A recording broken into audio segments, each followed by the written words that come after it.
Hello guys and welcome to MotorBeam. So this is one video that I'm always excited to make at the Geneva Motor Show, which is taking a look at the different hypercars, and this time we have a slew of hypercars, the most interesting out of which is the Battista that's right behind me. So let's start with this car. The first hypercar that we take a look at is the Pininfarina Battista. Now Pininfarina is a particularly interesting brand for us Indians now because Mahindra owns it. And if you thought that Mahindra is just owning it and just giving them money to play around with, that's not completely true, because the Mahindra racing team has also been involved in the R&D of this very car. So let's take a look at how it looks. At the front we have this projector headlamp with carbon fiber all around it, of course. A massive air duct here to put air into the radiators at the front.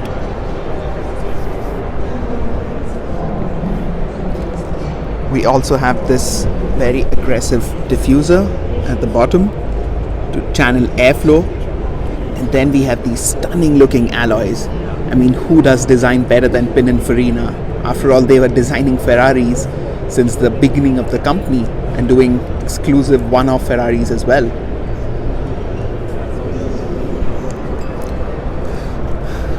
And we of course have these amazing doors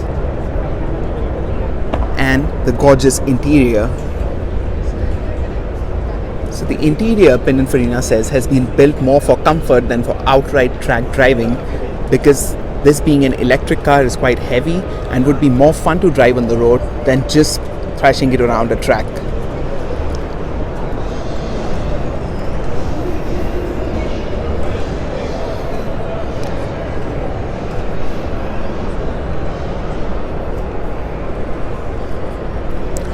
Speaking of which, considering it's an electric, it borrows the powertrain from the Rimac Concept too. Of course, Pininfarina will be tweaking the powertrain, but headline figures are 1900 horsepower, 0 to 100 in under 2 seconds, and more interestingly, 0 to 300 kilometers an hour in just under 12 seconds. Now that's insanely fast.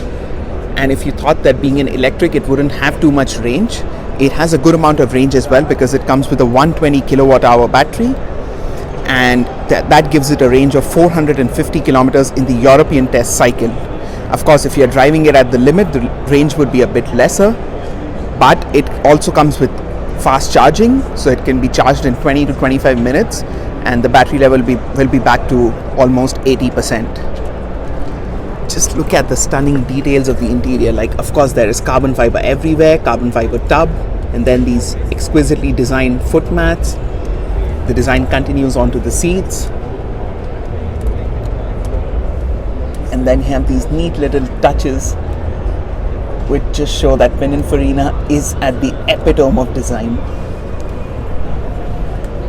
Of course, you have a nice big speaker here, so weight saving has not been the only objective with this car, as Pininfarina aims to make it the most comfortable car, electric hypercar for the customers to drive. At the rear you have this massive wing and these stunning tail lights, and then you of course have a really aggressive diffuser at the back as well.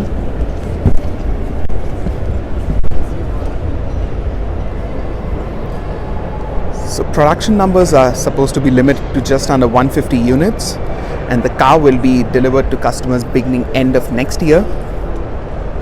The expected price in the European market is close to in between 2 and 2.5 million euros, which makes it a pretty expensive car.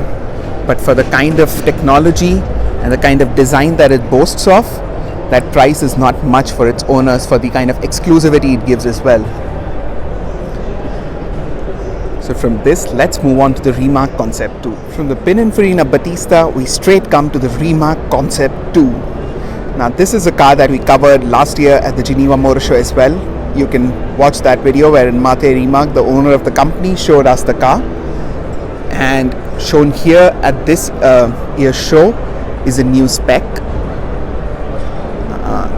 Looks rather cool as well, with the blue and the white hues.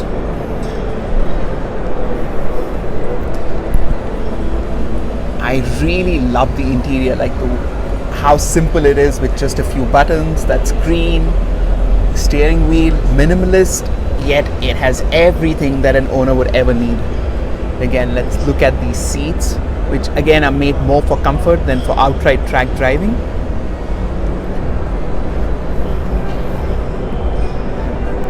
Then we have the alloys, not particularly a fan of the design of them. And then blue carbon at the rear, oh man, it looks so stunning.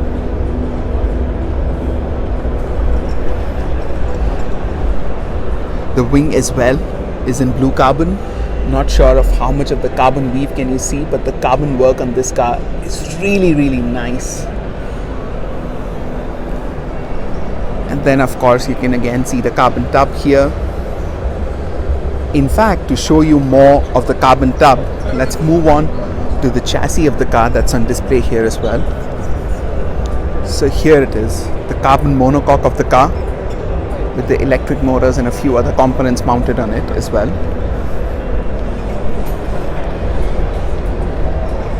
So out at the front we have this big motor powering the front wheels. As you can see, like, it's really not that easy to see these components in such a car. Props to Rimac for displaying it openly.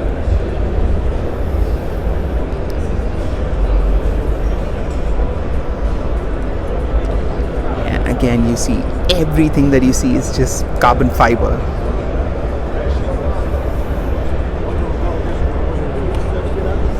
Moving on to the rear, we have these massive wheels, and then we have the massive rear power plant as well.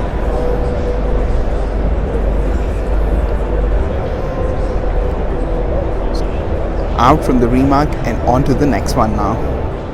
Moving on from the electric hypercars, here we have the other end, the complete opposite end of the spectrum.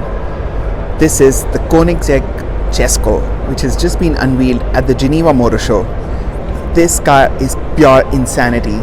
If you remember last year, we took a look at the Regera and the other cars, and in the past we've had the Agera RS as well.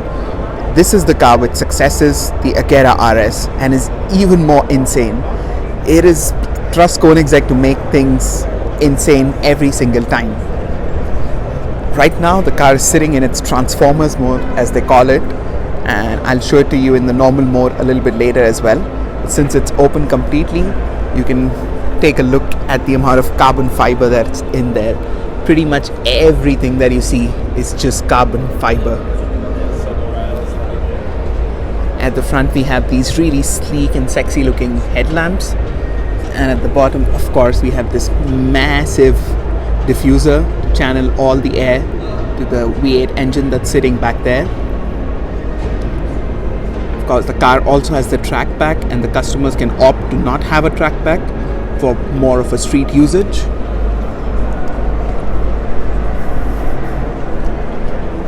Let's take a quick look at the interior as well. Of course, the insane Koenigsegg interior.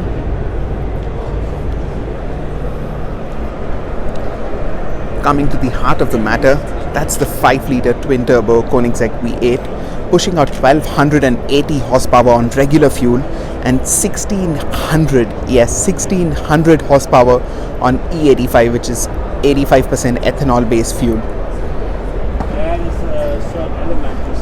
And all the sound, like, imagine the sound coming out of that exhaust outlet. Normally it's a third element on top. Again, a look at the massive rear diffuser. However, if you thought that the diffusers were the most insane part, no. It's the wing which is suspended from the rear deck lid, and doesn't it look amazing?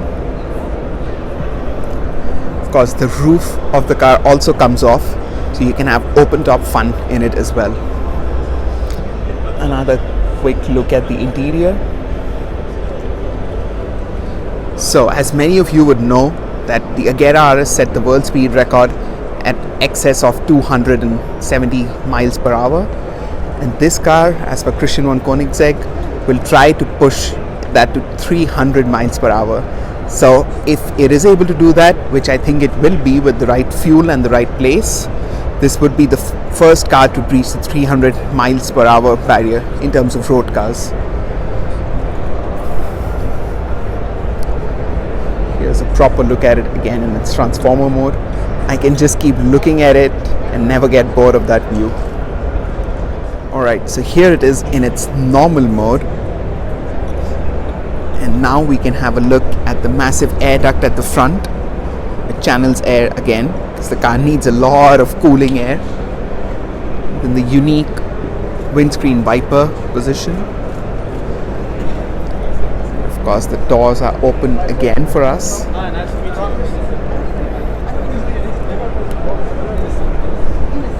And of course, you need to notice these carbon fiber wheels. I mean, carbon fiber on the body panels or interior was well known, but carbon fiber for the wheels, that is properly insane.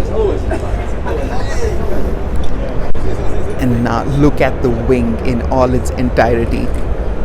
It's suspended from the deck lid and is massive. So that's it from the Koenigsegg stand. Let's move on to the next one. Save the best to end the video. Presenting to you the Bugatti La Voiture Noire. This is the one-off creation that Bugatti has unveiled at the Geneva International Motor Show, and at a price of 16.7 million euros. This one isn't cheap either. But hey, there's just one unit and it's only for one owner to enjoy.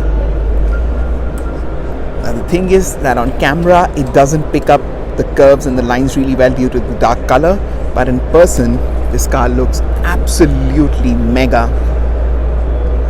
I'll try to show you as much of the car as possible while talking to you about the car.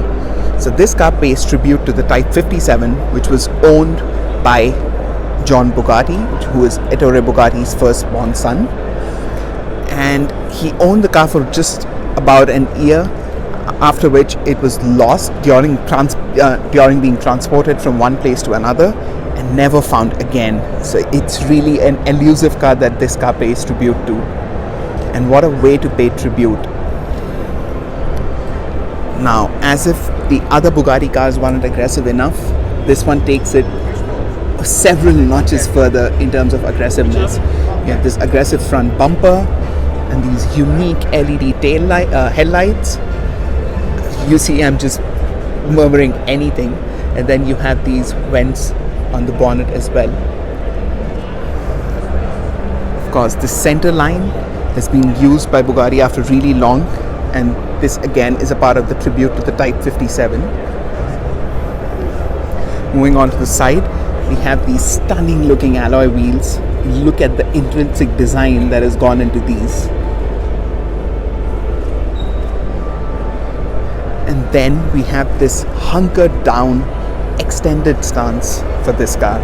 It is built on the same platform as the Chiron, but the wheelbase has been extended by 25 millimeters to give it this aggressive, really aggressive look. And of course it also borrows the powertrain from the Chiron as well, which is quad turbo 8-liter engine pumping out 1500 horsepower. So mechanically it is largely similar, but visually what a change. The tail lights, I mean, look at them, and the 6 exhaust pipes with that big diffuser. I can safely say that this is my favorite car at the show. Hard to beat it.